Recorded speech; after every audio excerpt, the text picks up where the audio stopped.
We got eVTOL Weekly back. My name's Liam. I am one of the Hustle Brothers here. I have got my two buddies with me. I've got the great Mark Berry and I've got the biggest Archibald in the world. We have Dylan Rogers with us. Mark, how are we getting on, my guy? Getting along well. Good to be back. Do you know what? It's been a while. You can blame me for that. Too many vacations. It's summer, my guy. Hey, you European guys, you know you know how to what? live life. That's the problem. It's it's an Keep traveling affliction. around, my guy. I've been in as much planes as you at this stage. I'm just, my God. But no, it's great to be back. Hopefully now we have a clear run of it. Guys, we have some big news around Horizon Aircraft. We will touch on that now in a minute. But Dylan, how has you been keeping? How are you getting on, my guy? Doing well as well. Yeah. Over here, all is well. It sounds like it's easy to bounce around and get to some good vacation spots. We have like Florida to fly down south to and South Carolina. So that doesn't sound as glamorous as the way you get to travel, but hopefully we'll be over there soon. But no, all is good. Yeah, all is good. How are you? No, I'm all good. I seen Archer made a bit of a recovery, so my title doesn't fit in as well with them today. But what we might do, we have a bit of Horizon news, guys. Do jump Mark your in. calendars. Yeah, jump in. Monday we have an interview with Brandon. Can't wait to speak to him. It's been a while. It's going to be exciting. You are going to get some fresh insight into Horizon Aircraft. I will be bringing Mark with me. You know, he's a fan favorite. He is the technical specialist in this.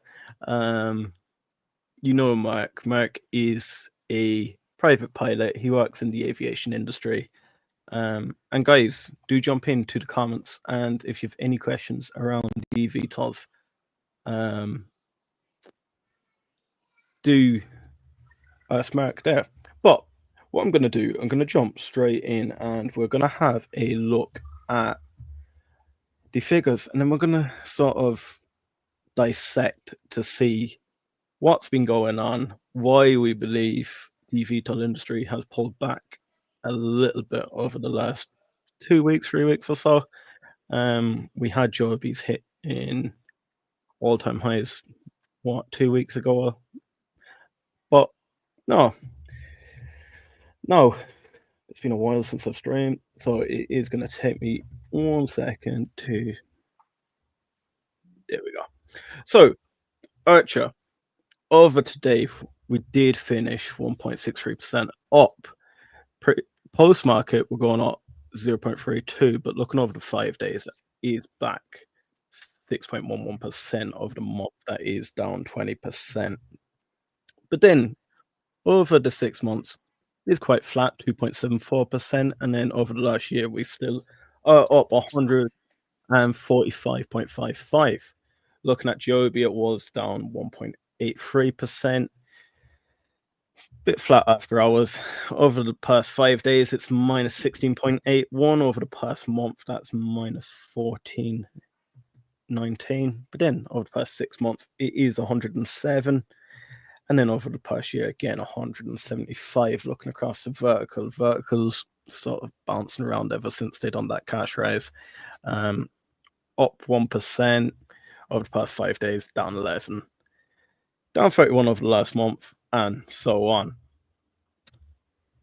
Our favorite eVTOL for this week, Horizon. Today, sitting quite flat over the past 5 days, hasn't really done much, but over the past month, we are down 10.73%. Over the past 6 months, though, we're up near enough 200%. Then over the last year, it's 63.91%. We're going to go back to Archer. Now, Dylan, looking at it, over the past month, we are down 20%. Where do you think it's going? What do you think is happening here? Are you worried about Archer? Or we have seen across the whole eVTOL industry, it is pulling back. But we will have a look at why we believe it's being pulled back. Any thoughts, Dylan? Yeah, so yeah, let's see. So a couple questions in there. So let's see, what's been going on over the past 3 months or so? I think there was some disappointment on the guidance that was given from the Q1 call on having the piloted flight. So I think there was a lot of run up to what that piloted flight was going to be, and seeing it either to the retail or institutional eyes as the conventional takeoff, and maybe not even having that time to digest it and having to revisit until the Q2 call to really get an explanation from the team on really the purpose of that. Maybe it was a disappointment of Corey that was going on there, while you had also Joby on the other side doing the piloted flights in Dubai. So now you're getting also a comparison on what each company is doing with their aircraft as well. So I think that could lead a little bit to it. For me, though, also, actually, I was thinking of this as well. Around this time in the summer, sometimes there's a little seasonality too in some of the charts. And this is general a time when Archer is a bit more consolidation than breakout. So kind of just been matching that to what's kind of been going on with the facts. Again, with Archer in the earnings call, Q1, delivering through on any of the guidance from the Q1 call, and then getting to the Q2 call and really seeing what's next. And now having to hit those milestones to have some catalysts take place. On the market cap side, I think it's as fitting as can be.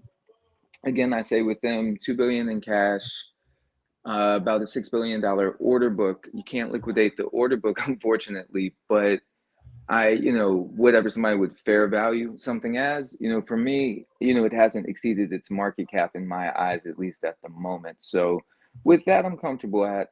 But yeah, looking forward to some catalysts ahead for Archer. But let me touch two on the market. I think a lot this week has, and maybe what we will find with the Fed chair speaking tomorrow will either be in regarding interest rates and such. I don't know a ton about the macros, so I'm not going to pretend to, but that event is coming.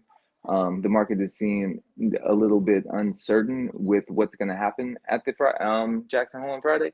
So it will be interesting to see if there is an interest rate cut. Is that something that is going to kind of boost the market back up and kind of lift all ships with that tide? More on the macro side. But on the Archer, just kind of what they've been doing since the earnings call, they have had the midnight in air the day after the earnings call, 1, 2, 3, 4 days in a row, and then they got it back in the air yesterday again. Longer flight miles, still about the same speed and elevation, around, I would say, it's about 1,700 foot or so. So in all, I think the company's doing now what they said that they were doing during the guidance, but we look forward to the VTOL, and as well as get ready to find out what's going on with the delivery to the UAE. So I know that's a lot there, but yeah, that's a weekend Archer. That's can give you too much to talk about. Thank you so much for that detailed insight. And then jumping across to Joby, we have the likes of all-time highs. A few weeks ago, we are down minus 14.19%. Mark, any feelings on that?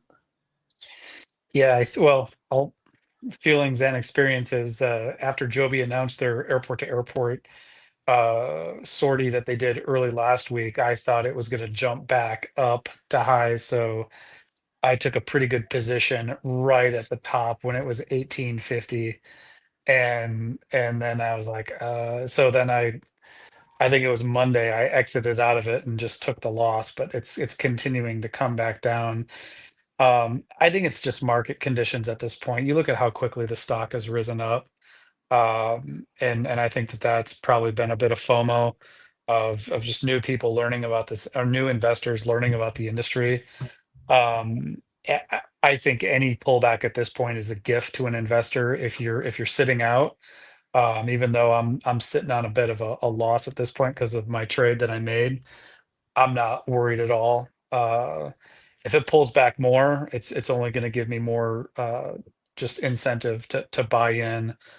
Um, as to what Dylan said too about it just being seasonality, a lot of investors are, they're finishing up their summer vacations. They're not looking at the market. They're away in this. It's kind of a cyclical thing you always see in August, and then people get back. Kids go back to school in September, and investors start looking at their portfolios again, and things will pick back up.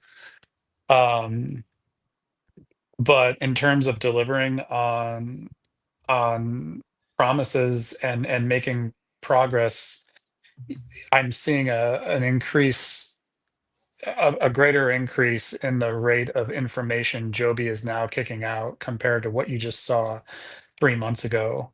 Joby would be really quiet for weeks or for a week or two, and now it seems like almost every day you're getting some sort of an announcement of just the next step or progress in their flight test program. Um, and I think you're only going to see that ramp up more and more and more. So if it does continue to pull back, I mean, you look at the stock chart, and it was a good head and shoulders pattern, and now it's corrected to the downside. So I'm gonna be closely monitoring it, and probably gonna try to recoup my losses here soon, or hope I can. But I mean, it's tough to say too. Like we were saying just a few weeks ago, the market's getting pretty frothy.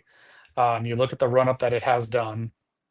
I mean, that's a high market cap that it sits at, for still being what we consider a growth stock. So, um, I think, if it dropped back into the tens, I would be then starting to really buy in and just keep cost value averaging down, um, and then holding long, because as I've always said, I think Archer, Joby, I don't think you can necessarily lose with either of these companies in the long run. If you're going to trade, you can lose, and that's a perfect example of what I experienced, what I did just the last week, because I was being a trader. But if you're an investor, you're not going to lose. No, thank you so much for that, Mark. And now, before we get into Horizon, what I want to say, guys, I said this to all the boys panicking in Rocket Lab. August is renowned to be a downward month. Look, you can't predict it happening every year. You can get changes, but we do have the likes of Jerome Paul speaking tomorrow. We do have the likes of a lot of hedge funds going on vacation. The volume just ain't there in most of the stocks. Looking at the S&P, the S&P's had a few down days, and even over the last month, we are still climbing up 1%. But depending on what Paul says tomorrow, it could be another flat month in August.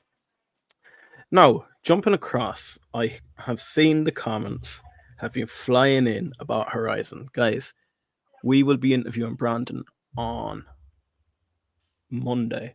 I'm going to try my hardest to actually get out that interview Monday. Do jump in, guys, and let me know. Would you like a live stream with Brandon going forward? And then do also let me know what questions you want to ask Brandon. This is your time to speak to a CEO.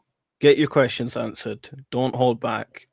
And as well, if you're investing in HOVR, do smash that like button, because for every like, it gets shared out to 10 more people. Anthony says, HOVR interview still happening, both say 1:30 p.m. today. Yeah, that other one was the previous release date. We've had to change that interview, and it will be, I have it set to come out Tuesday, but I'm going to try it and get it out Monday straight after the interview. 1 p.m, 1:30 p.m. So I'm HOVR live stream not happening, or it is happening on Monday, my guy. Matan says, woo, eVTOL live stream. It feels like it's been so long, my guy. Last time I streamed eVTOL was ACHR earnings. I was still on vacation.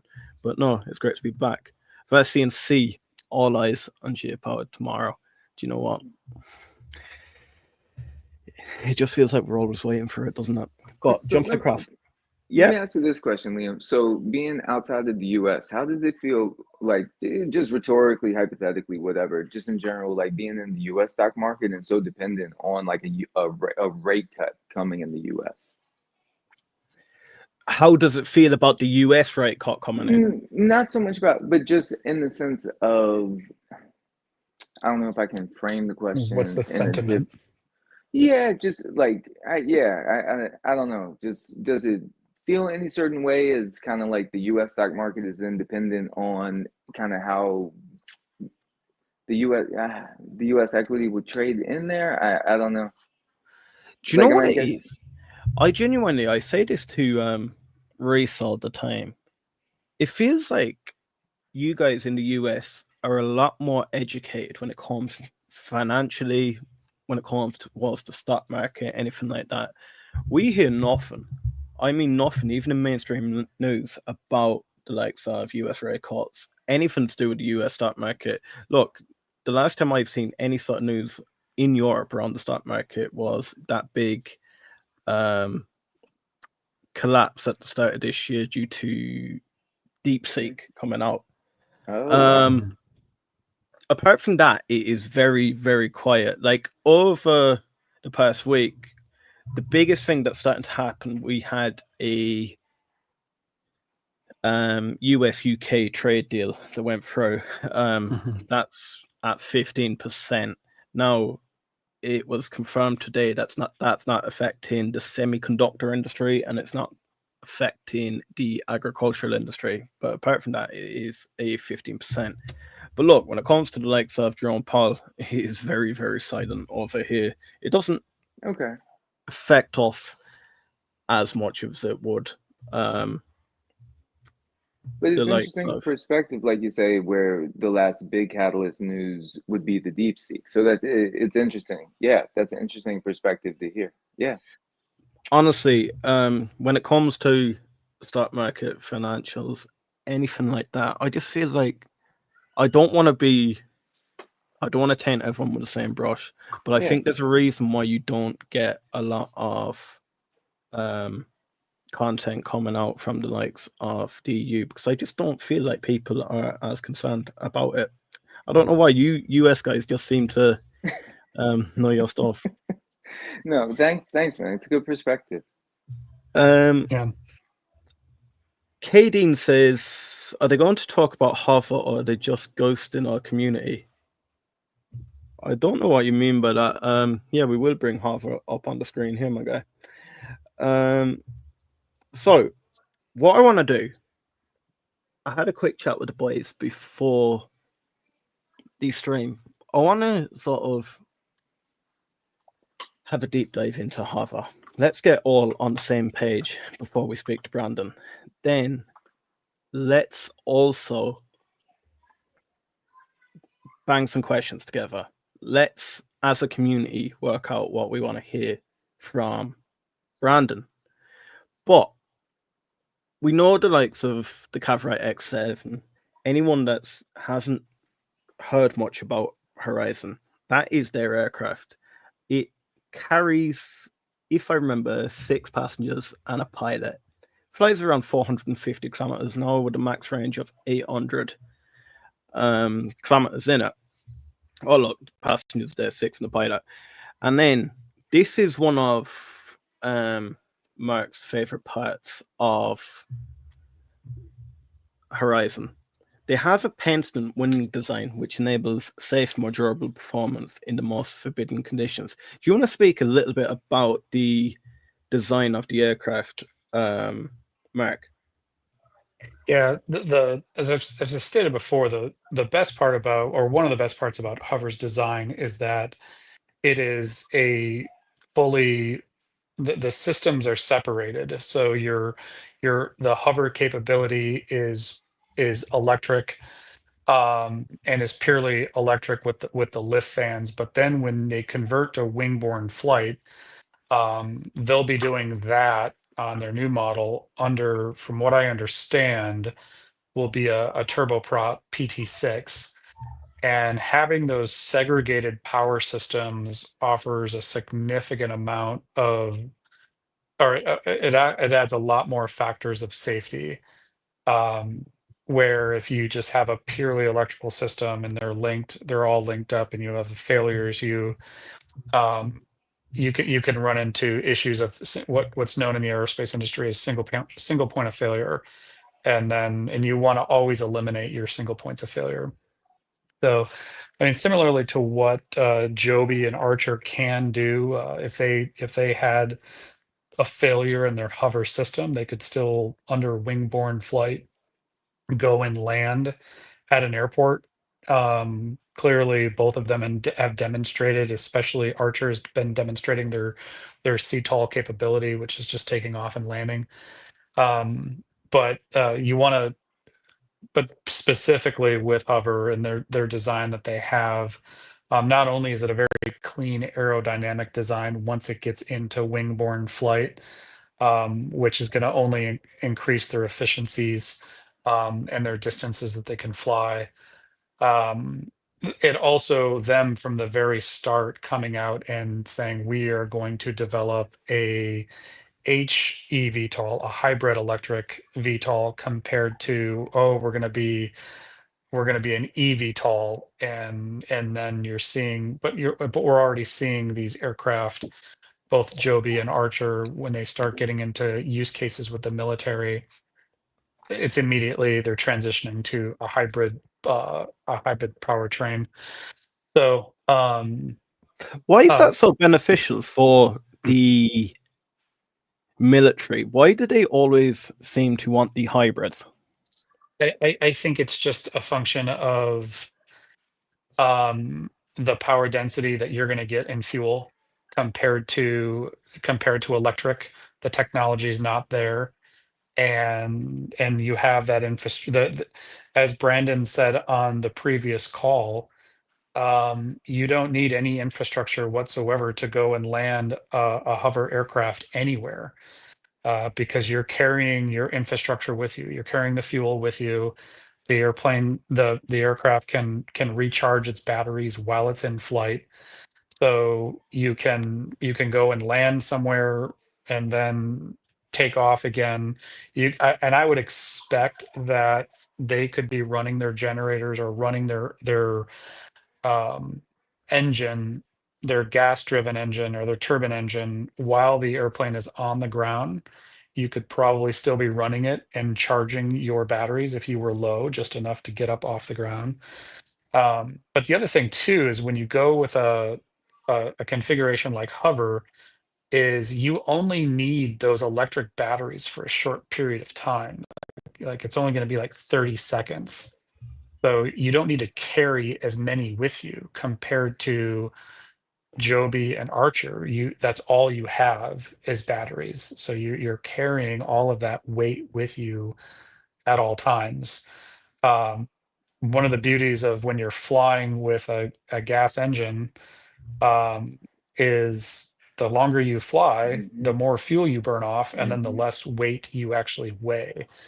So that allows you to, it changes some of your flight profiles. So when you come in and land at you can extend your range out and then come in and land, and you're going to be a lot less weight than what you were when you took off. When you're an eVTOL, you're always carrying the same weight regardless. And then, Dylan, I know you're massive in the likes of Archer. The thing that really excited me, speaking to Brandon last time, is he's not saying he's directly going into competition with the likes of Archer and Joby. They're actually have a symbiotic relationship with them, where Joby and Archer's model is very intra-city, where they travel between point and point, where HOVR are going more for the city-to-city transportation. They also are going into the likes of emergency response. And then we have the likes of the military use case. We know that Brandon was a fighter pilot himself, so he knows military inside out. No one can tell me he doesn't have contacts I know he wouldn't be able to say that himself until there was any sort of press release, but I would be pretty sure he would have contacts knowing he worked in that industry. Dylan, does HOVR excite you? I think something that excites me about Hover, in it's not a knock on them at all. It's definitely a pro. One, I enjoy the design. There's something about the wing design that personally I just enjoy. So whether it's to the eye or how eventually the aircraft is going to fly, or capabilities for the aircraft, for that personally, I do enjoy. But something, and again, it's not a knock on Hover, but what I enjoy is they're a little bit later to the game. Um, and I think that's okay. I think that the technology that's kind of been trying to be proven out, with somebody with the experience that Brandon has at the helm, can kind of start to weed out maybe the options of the design and technology and the engineering in which he wants to go down, which may bring him to wanting to start out, like you say, at that just straight hybrid EV model right away, and just foregoing that need to have to capture, and like Mark says, how the batteries are going to sustain their weight. There's not going to be any drop in weight. So that's something, if you're looking to get to market in 3 years before the battery technology reduces and you get to lose weight off the aircraft through your battery. I mean, I think it's a fantastic idea to move forward, in that manner as well. And also, I think the regional flights is something. It's, if we're talking about an emerging market, that's something that within our air taxi networks with Joby and ACHR is something that's not being really discussed. Again, based on the range of the powertrains that are being used at the moment, if it is going to be straight EV, and if it doesn't go to a hybrid version of the powertrain, I guess that's, up in the air to the companies come maybe late 26, 27, maybe, to decide, technology and their advancements, and if they're able to, do a longer range flight, or maybe get started to do a longer range flight and do something regionally, with a different powertrain, or maybe have a few different aircrafts that can start to reach out, build out that regional capability, within their companies as well. Um, and as well as you have Brandon, excuse me, who, is coming, I believe, if I'm correct, from the Canadian side. So being the Canadian subsidiary, and again, speaking into some of the government programs, for, backing of the business, funding of his business as well.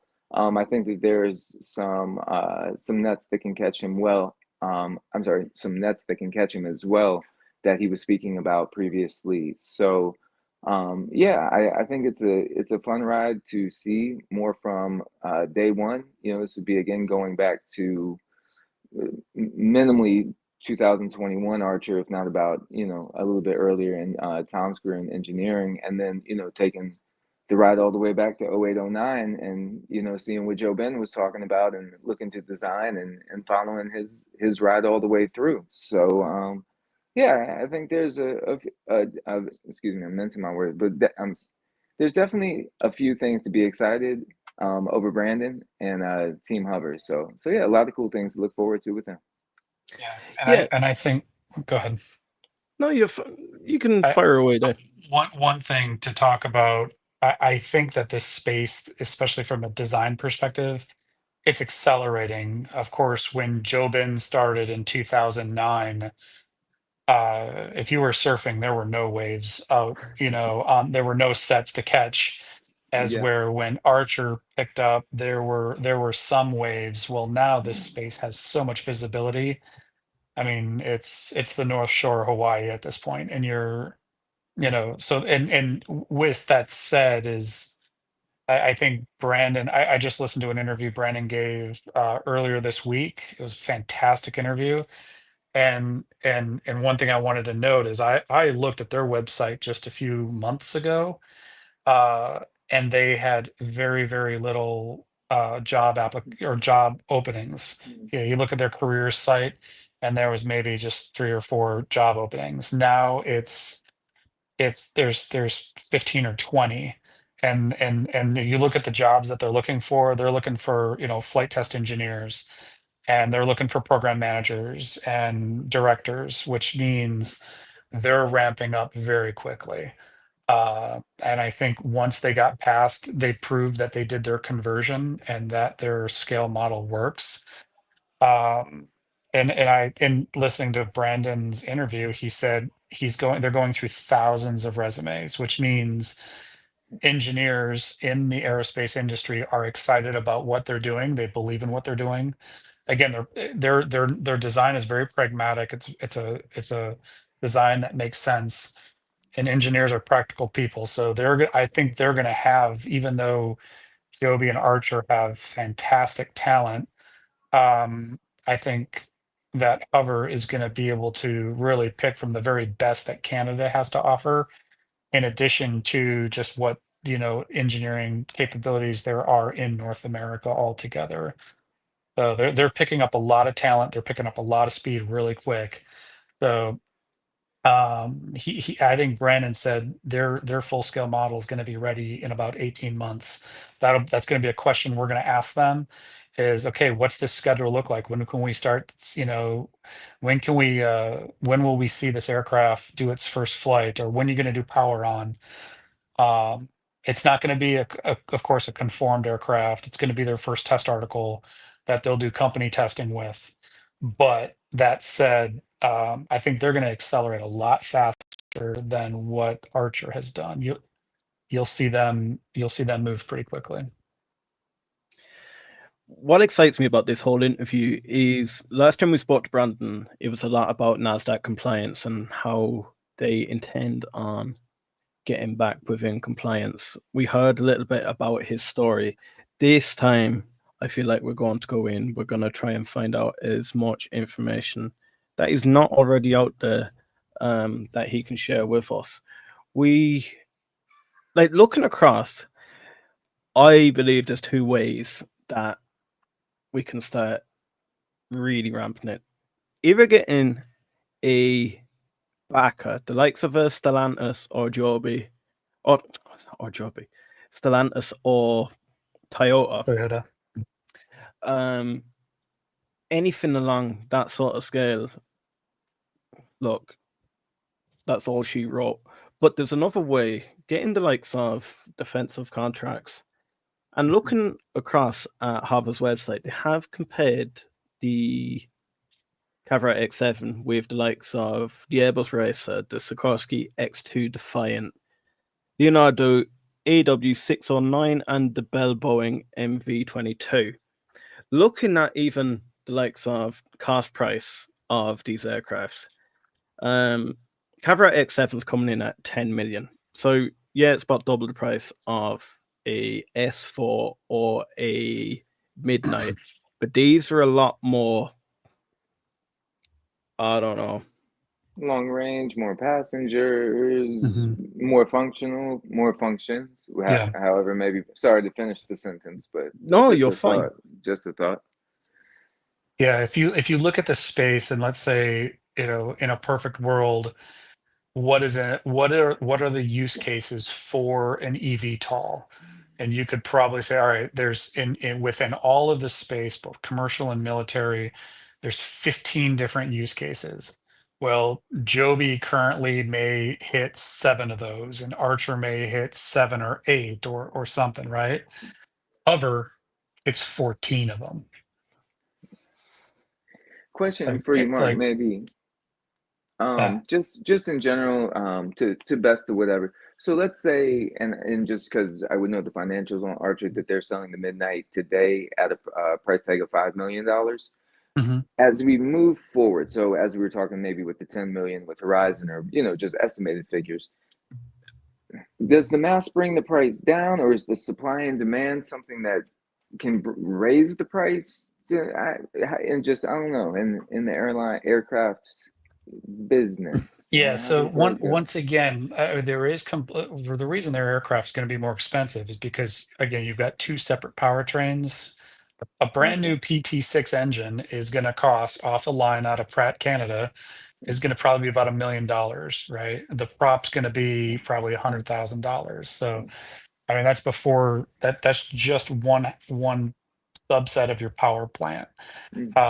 So it is going to be a more expensive airplane, or a more expensive, I guess you'd call it a craft, uh, compared to Joby, which is, all electric does allow you to be a lot less complex from a powertrain perspective. Um, Now, both Joby and Archer with their rotating props and everything, that has its own level of complexity, but in a different scale, because that's something that Joby and Archer can control compared to, again, turbine engines. The world has been developing turbine engines since the late 1940s, and the materials that go into those engines, it's crazy to just get as much efficiency out of them. But that with that efficiency gives you increased use case. I mean, a PP6 puts out an enormous amount of horsepower, depending on which variant you get. So again, like, I mean, what's the cost of a brand new militarized helicopter? They're probably 15 million bucks. So I think they're still extremely competitive. They'll be very competitive, and to the to Liam's point about well, you've got Joby with Toyota and you've got Archer with Stellantis.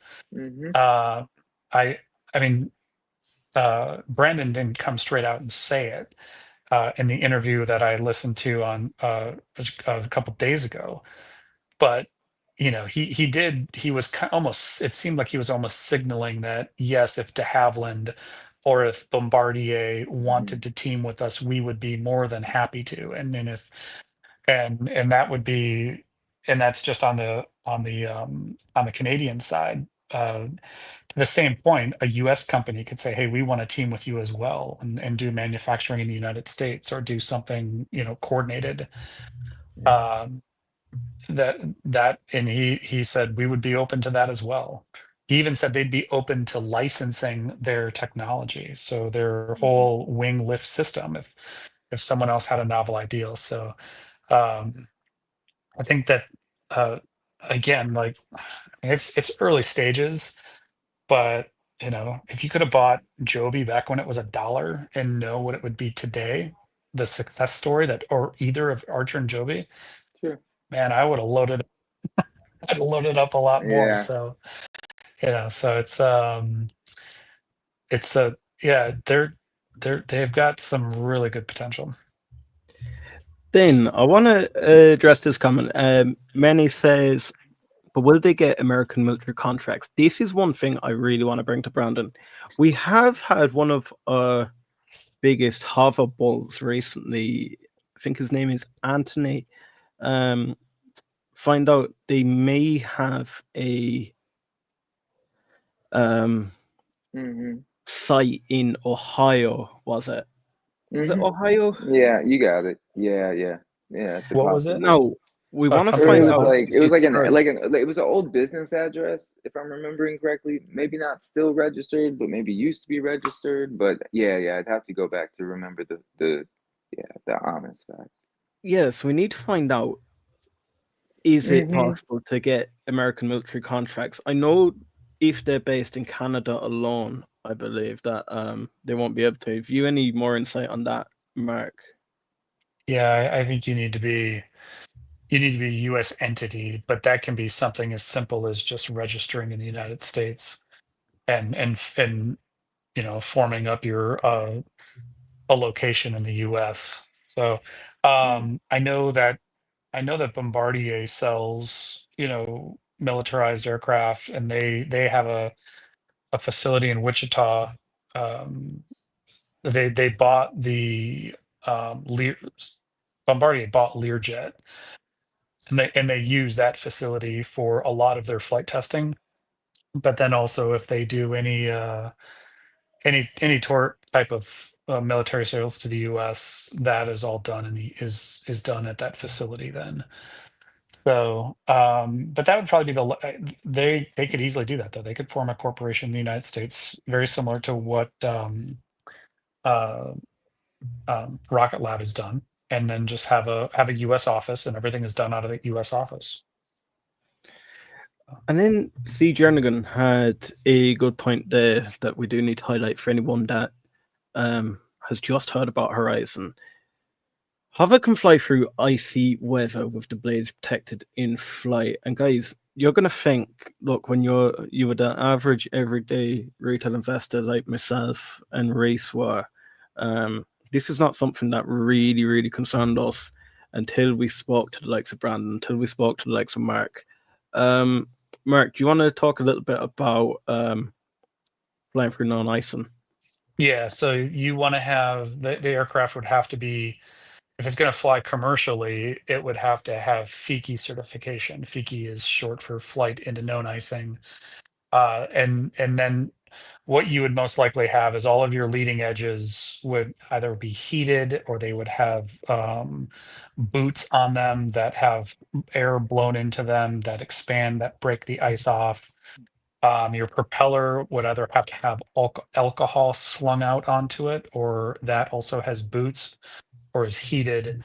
Anything that is taking a wing shape that's providing aerodynamic lift for either lift or thrust needs to be a heated surface or some sort of an ice breaking surface. Windshield has to be heated so that the pilot can see through it and stuff. But aircraft have been FICI certified for the last, since we've been flying in bad weather.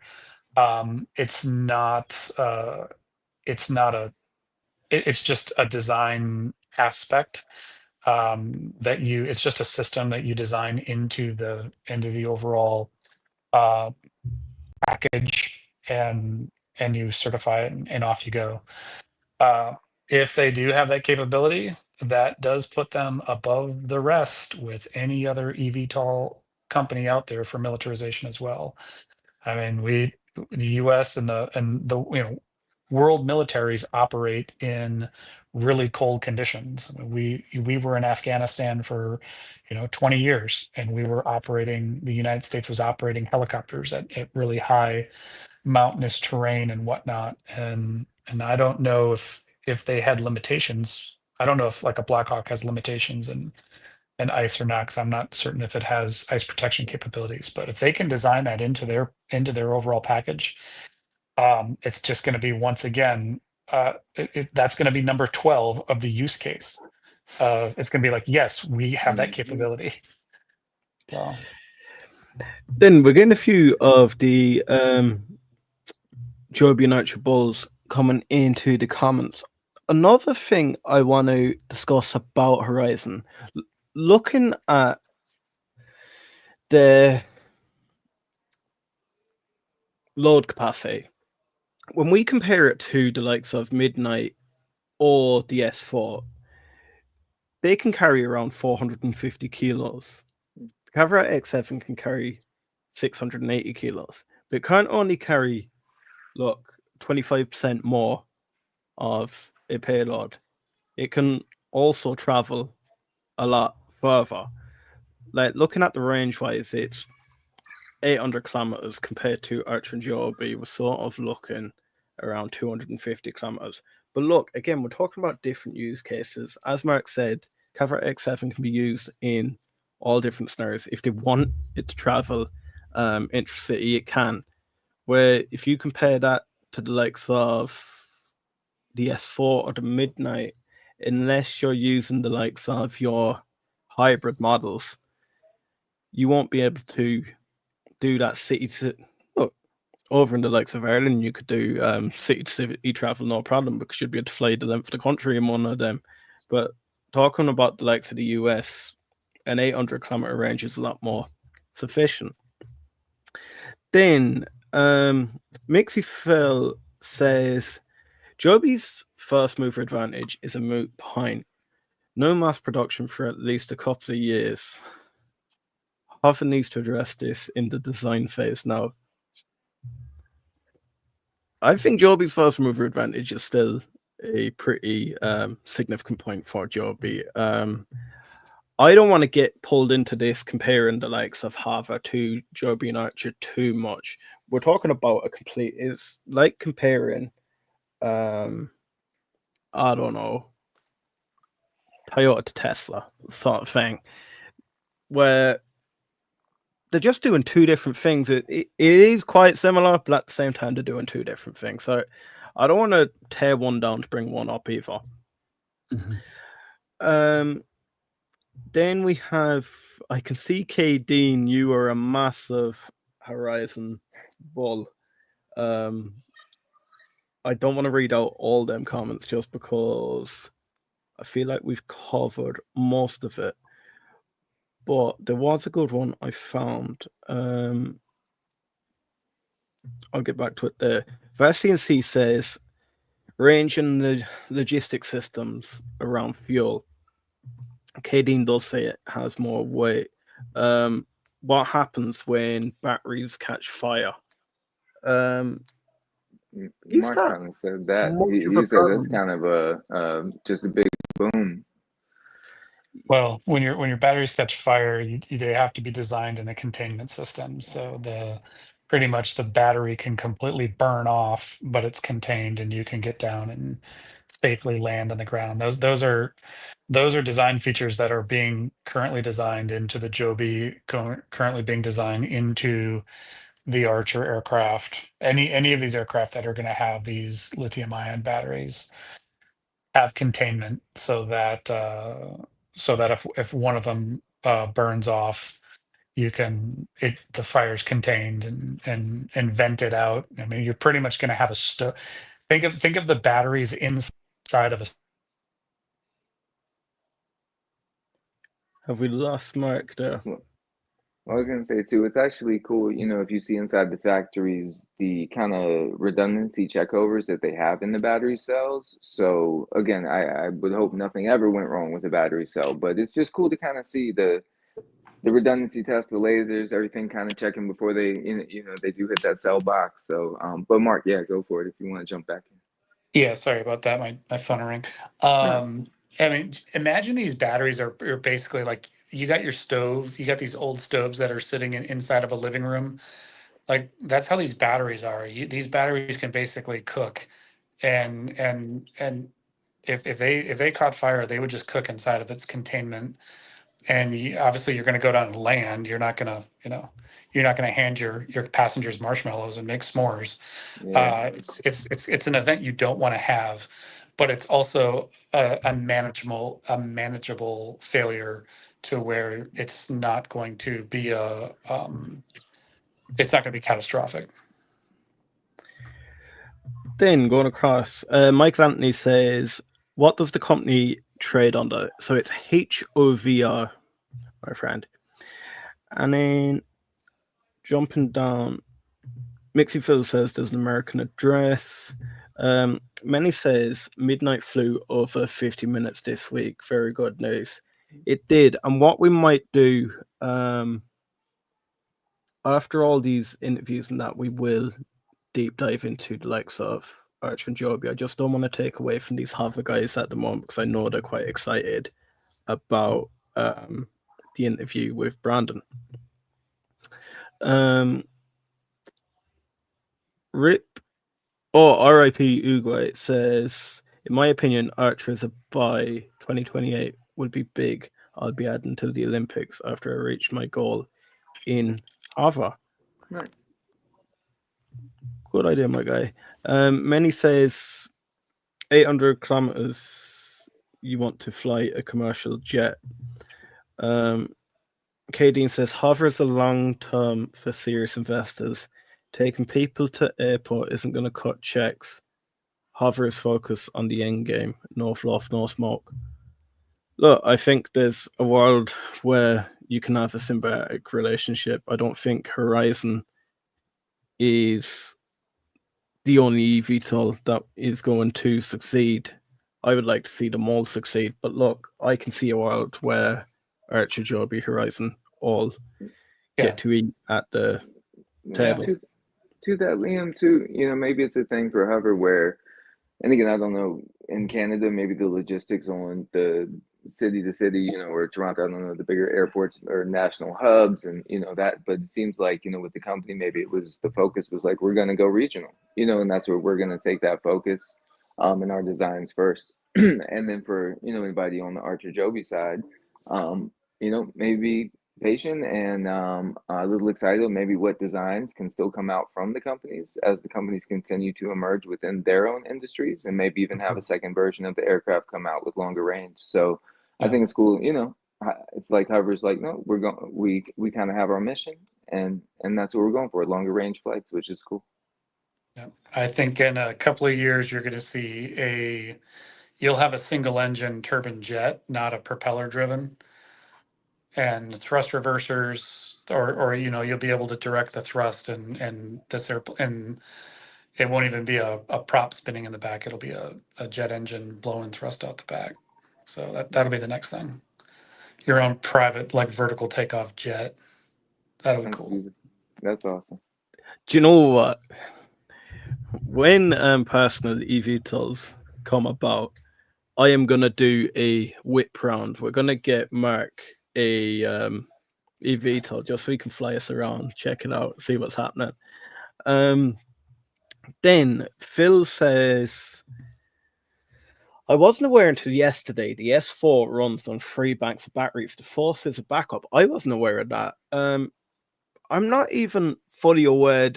Does Archer do something more or less similar? Is a backup something they need to conform with the FAA? Do you know anything about that? Did I lose you Mark? guys?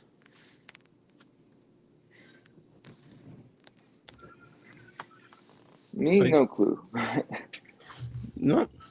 CJ Anakin says Joby Archer more like Uber, HOVR more military and more long travel uses. When they're all running at full speed. Yeah, the thing is with Horizon, they're not going to have the infrastructure. So we have the likes of Archer and Joby having to build out vertiports. They have to also be like a Uber where they well, no.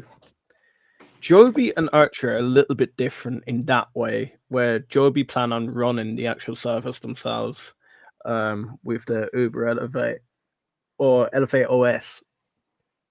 Where Horizon, they're planning to more or less build the aircraft and then sell them, which I believe, after speaking to Brandon, is a very effective model. Looking at it, you have the likes of Boeing, Airbus, we all know them. You don't see them running flights because running a aircraft manufacturing business is a lot different than running an airline service. And we know that airline services aren't actually that profitable. I do think that Brandon's taking the right approach to what he's doing. Guys, have you any thoughts on that? Well, Yeah, I go ahead. for Go Mark. ahead. No, go Mark. I'll tell you. Yeah, I think being just an OEM is I mean, that's the business model that has worked for the last Mm-hmm. 80 to 90 years of Don't fix aircraft it if it's not broken. aircraft development. The fact that you've got a completely new, different design of aircraft, it's and I think, yeah, I think they've got a good model, especially if they license too. Kadeen then says HOVR does not need to build infrastructure. They will not be operators, just sellers, sell and lease. Mixie Phil says, I don't see this administration sourcing outside of the US. A US equity partnership deal may be needed versus an American address. Many says who's backing them. That's a big, important point. Mm-hmm. They don't have that heavy hitter backer like Archer and Joby. However, not if, but when they do, Well, I believe. Yeah, Brandon spoke to the investment company that has backed them on a different podcast that he did, and that narrator of that podcast said that, I mean, it's like a $60 billion fund that has their backing. Now, granted, they've just got a very small piece, and they typically deal in bonds. But that'll be something we're going to ask. I want to ask Brandon about, is more about their financial backing and his confidence in their backing. Again, right now it's tough to say. A lot of times in this space, you need to first prove your concept before people really start putting the money in. Those people might be there already. And once you've proven your concept, now you get your next tranche of money. It seems like they have the money to go forth with their prototype, their full scale prototype. So they're going to do that. They're going to spend that money. And then if everything works out well from a design and proof of concept perspective, I think they're not going to have issues with funding unless there's just some major downturn in this entire industry, which I also don't see happening. Remember, people are saying this is going to be $1 trillion industry by 3035. Right. Right Hopefully at that point, 2035. you know, they could be at full scale production and just getting orders like crazy. Then, guys, I want you to jump into the comments after the stream and do let us know what questions you want us to ask Brandon. Guys, make sure you bang that subscribe button to be notified when we drop this interview. This is bigger than ever. I honestly want us to be the front running channel to give you all the updates around Horizon aircraft. But I am quite conscious of time because I know Mark is at work at the moment. He has taken time out of his day, so I do want to thank Mark for that. Guys, it's been so nice to be back. And I want to say my name's Liam. I am one of the Hustle Brothers here. I'm here with Mark Berry, Dylan Rogers. Do join me and Mark on Monday, where we again meet one of our heroes. We're going to find out everything we can for you.